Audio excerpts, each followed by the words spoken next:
Marta, a lot of folks in my market are buying a second home from your market. Talk about what's happening in the market in your area.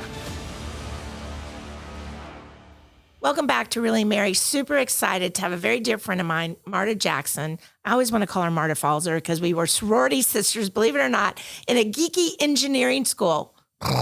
Anyway, she is also in real estate, but in Minneapolis area. So welcome, Marta. Thank you, Mary. Good to see you. Good to see you. And so tell everybody where you're from. What market in Minneapolis do you serve? Okay. So I actually serve the Twin Cities area completely. So there's like a 7-county area, and I pretty much do the whole 7 counties. So it's a big geographic area. Yeah. Pretty much about 50-mile radius from where my office is in Shoreview, Minnesota. That's incredible. And you're with which brokerage again? Remax, and the subsidiary is Remax Results. Okay, fantastic. So we've got Remax in the house with Marta. And, Marta, a lot of folks in my market are buying a second home from your market. Yep. Or they're sick of it and they want to go back to kids and grandkids. Congratulations. You have your first on the way. So talk about what's happening in the market in your area. So our market's actually been a lot slower than we'd seen in the past. It's been slowly going down, but our inventory is going up. So we're having longer days on the market, more inventory. But yet if the house is priced right and staged right, we still get multiple bid situations. So we're still getting the multiples. Wonderful. But it has to be done right. Yeah. And when all the growth happened so fast, all those sellers felt their house was worth more than it was. Right. So it's kind of having a little bit of adjustment, but we're still seeing year over year price increases. That is wonderful.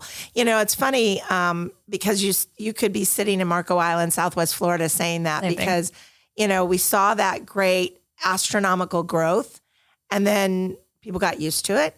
And then, of course, I think my house is worth a lot more than the market may think it is. Yeah. So as do most of our sellers as well. Right. So what does it look like for, you said days on market are increasing? Is that doubling? Is that, what do you have a feel for what you're? Yeah. So the average days on market now is right about 35 to 41 days on market. Okay. So it's not a huge time frame. And what I've tell my sellers is it's because inspections are back. And we are seeing sometimes multiple contingencies, like contingency on sale of another house, which is going to add to those days on market. But the biggest thing is really inspection. Because, during COVID and during all that, people were waiving inspection, which I would never, ever, ever advocate for. Right. And so now you're having inspections. And so that kind of delays the time frame. But also houses are not selling the first day on the market anymore. They're definitely going sometimes a couple weeks. And so then sellers panic because they're like, oh my God, I'm expecting it to sell all the time. And it just doesn't go as fast. And it just doesn't go as fast. Those days have long gone, put in the sign and 10 offers, maybe an open house, maybe not, are gone. And I hope they never come back. Because you know what? I heard a stat, Marta, I don't know if you've heard this as well, but 78% of people that bought in COVID are dissatisfied. Wow. No, I hadn't heard that, but I knew a lot of people bought out of panic buying. Right. And when you panic buy, how can you have the inspections? Right. What do you know about this house? There's a lot of crazy things. And in your area, what are the biggest inspection items that you guys see? Oh, that's a good one. Gosh, I have to think of it. The biggest thing that's hitting us all right now is just age of the roof. Roof issues have become astronomical because Minnesota has a lot of bad weather. Yeah. Not like here. Yeah. But we have we have a lot of tornadoes or hailstorms and things like that. So people have typically been dependent on their insurance company to every 5-10 years get a new roof. Well, we've been fairly calm for a while. So a lot of these roofs are in the above 10-year age range. Okay. Yet insurance companies are coming down on those homes and saying, we're not going to insure if your roof is over 10 years old. So we're seeing a lot of roof issues. Moisture in the basement is definitely an issue, especially come this year. We had record rains this springtime. And so we've been seeing a lot of moisture in basements because we do have basements. Right. Which is awesome. And then radon. And radon. Yeah, that would make sense. We get radon a little bit in certain areas, believe it or not. It's kind of crazy. Even in high rises because of the stone that they put on the floors. Oh, wow. You mean in higher levels in the high rises? Yeah. 15th floor in a condo. Wow. I've seen radon there. Weird. That's Weird, insane. Yeah. Right? But that's interesting. Now, you guys have a ton of lakes. I know you live on a lake. So what does that market look like, compared to the rest of Minneapolis? So there's only limited lake, available, right? So those are deemed very desirable properties. Yeah. But our lake alone, for example, is an interesting one because our lake, there's like 100 houses around our lake, so there's not a lot. Okay. But this year we saw 4 houses go up for sale.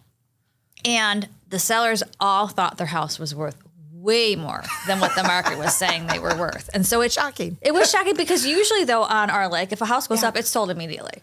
And so it definitely took longer, but yet I would say the lake houses, you're never not going to be able to sell a house on a lake and for a very good profit. Right. But it is interesting because I don't know how it is in Florida, but in Minnesota, in lake property, you can have like a mansion next to a dump. You know, eclectic. And it's very eclectic depending on the lake you live on. Yeah. And so it's very interesting to see how they sell, but it's always deemed very profitable for lakes. And then up north is really competitive for lake property. So believe it or not, people in Minnesota and Minneapolis actually go north.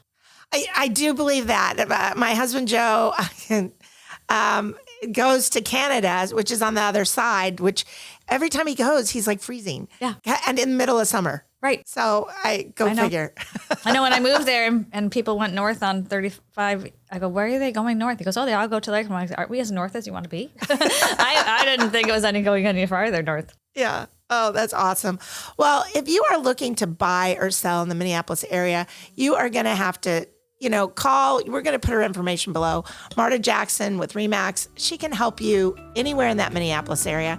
And if you're looking to move here to Southwest Florida, we can too. So until next time, I'm Mary Bartos with the Bartos Group of Premier Plus and my very dear friend, Marta Jackson from RE/MAX. Ciao.